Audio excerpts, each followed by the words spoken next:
With Harry. मैं वो आपका दोस्त हैरी और आज आया most interesting topic blockchain subject का, वो स्मार्ट कॉन्ट्रैक्ट। ब्लॉकचेन की बात आती है तो स्मार्ट कॉन्ट्रैक्ट की बात आती है। आज के लेसन में स्मार्ट कॉन्ट्रैक्ट होते कैसे है और फिर उसका वर्किंग भी देखते एग्जांपल से। चलो सबसे पहले स्मार्ट कॉन्ट्रैक्ट की डेफिनेशन क्या है? A software program implementing a set of rules और conditions and operates on the top of blockchain. तो स्मार्ट कॉन्ट्रैक्ट है क्या? एक ऐसा सॉफ्टवेयर प्रोग्राम है जो कि on the top of blockchain work करता है और प्लस उसमें क्या है, वो एक बस सेट ऑफ रूल्स और कंडीशंस है। जैसे कि अगर आपका कोई मामला है, आप लोग किसी लॉयर के पास जाते हो तो वो आपको एक सेट ऑफ कंडीशंस कुछ देता है, उसी पे आप लोग एग्रीमेंट पे साइन करके दे देते हो। वैसे ही ये स्मार्ट कॉन्ट्रैक्ट भी वही है, एक सॉफ्टवेयर प्रोग्राम है जिसमें कि कुछ टर्म्स और कंडीशन दिए गए जिस पे आप लोग एग्री करते हैं, दो ट्रांजैक्शन पार्टीज एग्री करती है और फिर ट्रांजैक्शन होता है और ये ब्लॉकचेन की लेयर पे टॉप ऑफ दी इस पे ऑपरेट करता है। यूज कहां पर किया जाता है? जो अगर दो ट्रांजैक्शन पार्टी ले सकते हो, देखो यहाँ पर जिसमें दो दिया है हरिदास सेनानी की, ये दो ट्रांजैक्शन पार्टी है, ट्रांजैक्टिंग पार्टीज, तो दोनों को अगर कुछ ट्रांसफर करना है, डिजिटल एसेट, कोई एसेट है, सपोज कोई लैंड है, चलो कोई पीसी है, कुछ भी है, ऐसा कुछ भी अगर ट्रांसफर करना है या फिर दोनों में एक्सचेंज करना है तो अपन स्मार्ट कॉन्ट्रैक्ट की मदद से कर सकते हैं। To transfer the digital asset smart contract is used. अब ये हो गया, तो चलो ये एग्जांपल सुनो। हरिदास से और अनिकेत है, हरिदास को एक जमीन का टुकड़ा खरीदना है, मतलब एक लैंड खरीदनी है और वो उसके लिए $40,000 देने के लिए तैयार है। $40,000 वो दे रहा है वो लैंड खरीदने के लिए। वो लैंड किसको खरीदनी है? हरिदास को। अवेलेबल किसके पास है? अनिकेत के पास, जो कि ओनर ऑफ द लैंड है और सेल करना चाहता है। तो फिर अगर नॉर्मल प्रोसेस से जाते हैं तो आप लोग लैंड कैसे खरीदते हो? हरिदास को क्या करना पड़ेगा? सबसे पहले लैंड ब्रोकर के पास जाएगा। लैंड ब्रोकर के पास जाके वो बोलेगा मुझे इतनी इतनी जमीन चाहिए या यहाँ पे वो है, तो इतना इतना लैंड खरीदना है, ये बताइए।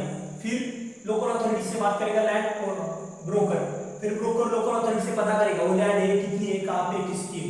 फिर लॉयर्स ऑफिस के पास जाके आप लोग एग्रीमेंट करोगे। देन गवर्नमेंट रजिस्टर ऑफिस में जाके आप चेक करोगे कि वो लैंड एक्चुअल में उसका ओनर अनिकेत ही है, उसके पास है, कितने साल से, उस पर कोई क्रिमिनल चार्जेस तो नहीं है। फिर लैंड रेवेन्यू ऑफिस जाओगे आखिर में रजिस्टर करने के लिए, तो आपको कितना घूमना पड़ा? 1 2 3 4 5 ऑफिस से जाना पड़ा। फिर भी ये जाके भी कोई गारंटी नहीं कि वो एक्चुअल में उसका ओनर वही है। तो अगर ये सब पार्टीज, मैं सबको अगर पार्टिसिपेंट्स कंसीडर करूं और ये सब अथॉरिटीज अगर एक ही नेटवर्क पे आ जाए ब्लॉकचेन पे, तो फिर सीधा क्या कर सकता है? हरिदास के अकाउंट में $40,000 है, तो क्या करेगा हरिदास की ये सब इस पे है, तो हरिदास खाली रिक्वेस्ट डालेगा, एक मैसेज डालेगा कि बस I want to buy the land. तो वो मैसेज जाएगा किसके पास? सबसे पहले इधर अपना गवर्नमेंट रजिस्टर ऑफिस, फिर लैंड रेवेन्यू ऑफिस, साथ ही साथ लॉयर को भी मैसेज जाएगा ऐसे, क्योंकि ये सब लोग एक ही नेटवर्क पे है। देन लोकल अथॉरिटीज के पास मैसेज जाएगा लैंड ब्रोकर, इधर ब्रोकर की तो जरूरत ही नहीं पड़ेगी, सीधा ये तो बंदा कट ही हो जाएगा और सीधा ये कर देगा।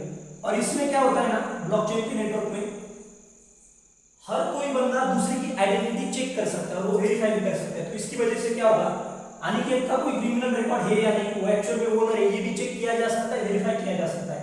और हरिदास के अकाउंट में भी इतने पैसे है या नहीं, ये चेक किया जाएगा और फिर पूरा स्मार्ट कॉन्ट्रैक्ट सीधा मेरे अकाउंट से डेबिट हो जाएगा और इस बंदे के अकाउंट में क्रेडिट भी हो जाएगा और इसको घर से बाहर भी जाना नहीं पड़ा, सब स्मार्ट कॉन्ट्रैक्ट से हो गया। अगर ऐसा एक मैंने प्रोग्राम बनाया है और जिसमें ये सब बंदे पार्टिसिपेट कर रहे हैं तो डायरेक्टली कॉन्ट्रैक्ट हो जाएगा। चलो अभी इसका वर्किंग भी देख लो। पार्टिसिपेंट से सपोज ये दोनों पार्टिसिपेंट है, दोनों ने क्या किया, डाउनलोड ओपन सोर्स सॉफ्टवेयर, ये सब लोगों ने एक सॉफ्टवेयर डाउनलोड कर लिया। फिर हर एक पार्टिसिपेंट क्या करेगा, पब्लिक की। अभी अगर दुनिया के सामने रखना है तो आप लोग हमेशा पब्लिक की देते हो, प्राइवेट की देते हो क्या? नहीं। तो सपोज हरिदास है, वो क्या करेगा, सबसे पहले क्या देगा इधर से, चलो हाँ जैसे कि आ गए दो पार्टी है, तो मैं क्या करूंगा, अपनी पब्लिक की पब्लिश कर दूंगा। तो हरिदास ने अपनी पब्लिक की सबको बता दी कि मेरी पब्लिक की ये है। अगर किसी को मेरे साथ कांटेक्ट करना है तो इस पब्लिक की के थ्रू करो। नेक्स्ट, ब्लॉकचेन नेटवर्क क्या करता है, हर एक पार्टिसिपेंट को यहाँ पर प्राइवेट की देता है। हर एक बंदा जो भी इसमें पार्टिसिपेट कर रहा है उसके पास एक प्राइवेट की दी गई है ब्लॉकचेन नेटवर्क से, ठीक है। और स्मार्ट कॉन्ट्रैक्ट में हमेशा याद रखो, हर एक पार्टिसिपेंट कैसे पहचाना जाता है, हर एक स्मार्ट कॉन्ट्रैक्ट को एक एड्रेस दिया जाता है और उसी एड्रेस से एक पार्टिसिपेंट दूसरे पार्टिसिपेंट से एक एक स्मार्ट कॉन्ट्रैक्ट के थ्रू कांटेक्ट कर सकता है। किससे थ्रू? स्मार्ट कॉन्ट्रैक्ट के लिए एड्रेसेस दिए गए।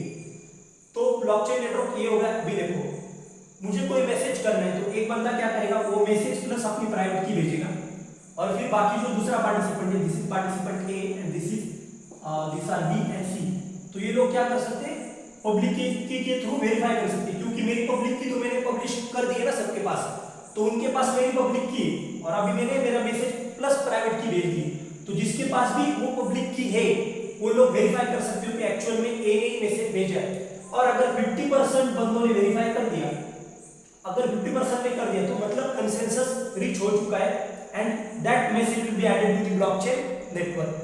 अगर 50% लोग एग्री कर गए, क्यों, ब्लॉकचेन में हमेशा क्या यूज होता है, कंसेंसस मैकेनिज्म, और कंसेंसस मतलब क्या है कि ज्यादा से ज्यादा लोग अगर एग्री कर दे तो वो चीज सही है।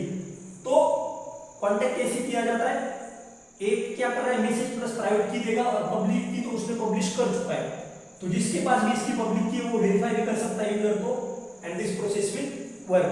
Thank you guys, please like share and subscribe our YouTube channel, और कुछ भी डाउट हो कमेंट्स